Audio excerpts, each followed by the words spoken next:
Yo, what's good, y'all? We back with another video, and it's been roughly two and a half, maybe even 3. I think it's getting on 3 weeks since the Brooklyn Nets got swept by the Boston Celtics in the first round. And ever since then, they've went through the whole routine of after they lose in the playoffs, you got the exit interviews, you got the media questions, specifically to Sean Marks, the GM of the team.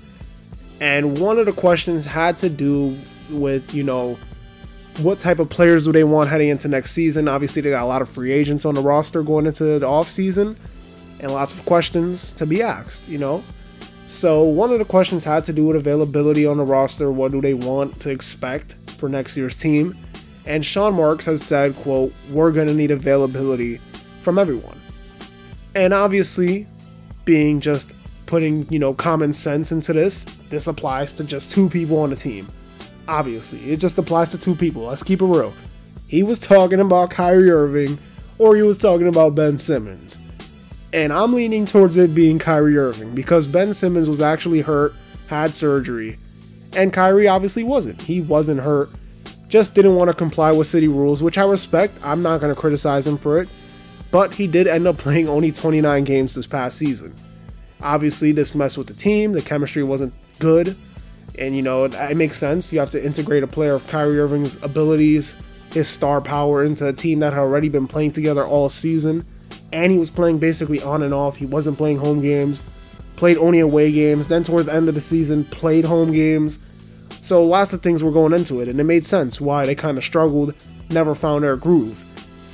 But if I'm Sean Marks, and you look at Kyrie Irving's track record, to answer the question of the title of this video, not even a question, the statement that I made in the title of this video, I wouldn't give Kyrie Irving a long-term deal. I just wouldn't. I've heard Stephen A. Smith say on multiple occasions he wouldn't. Yeah, Stephen A. Smith might not be the best example for an NBA analyst. Great TV personality, but NBA analyst might not be the greatest guy. But I agree with him. I wouldn't give him a long-term contract, because you look at the track record, he's worth big dollars, but he's not worth a long amount of years. I'm sorry. I'm not giving it to him. He's worth every penny, but I'm not giving him that 5-year contract extension. First things first, he hasn't played more than 70 plus games since the 2016-2017 season when he was in Cleveland playing with LeBron James. And if you want availability, especially from your stars, then Kyrie Irving would literally be the last star out of all the stars in the NBA to look for availability from. He would be the last guy. I mean, the guy has yet to play more than 55 games in a season during his time in Brooklyn, which is flat out ridiculous, and Brooklyn should feel robbed from that contract that they signed him to back in 2019, because they haven't got the full extent of what they thought they were going to get from him at all. The stats are great, but the games played aren't great. Then also, we all know, this is no slight towards Kyrie Irving, but for some reason, every team he's on, there's always drama. He had drama with LeBron in Cleveland towards the end in 2017.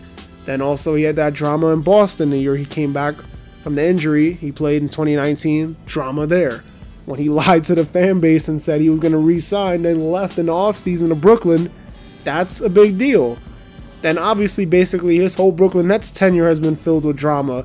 Whether that's city rules with New York City, or, remember when Steve Nash had become the coach of the Nets and he said they basically don't need a head coach? Well, looking back at it, Steve Nash hasn't done a great job, but at the time it was a dumb thing to say. And there's just been drama everywhere he goes.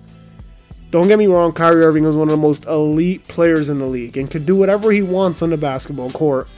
But when it comes to other aspects that come with playing in the NBA, availability and media and all that stuff, the man just doesn't handle it as well as other superstars do. And that's why if you're Sean Marks, you have to think about what the reality of the situation is and look ahead in the future of Kyrie Irving's career. How much longer can you rely on him?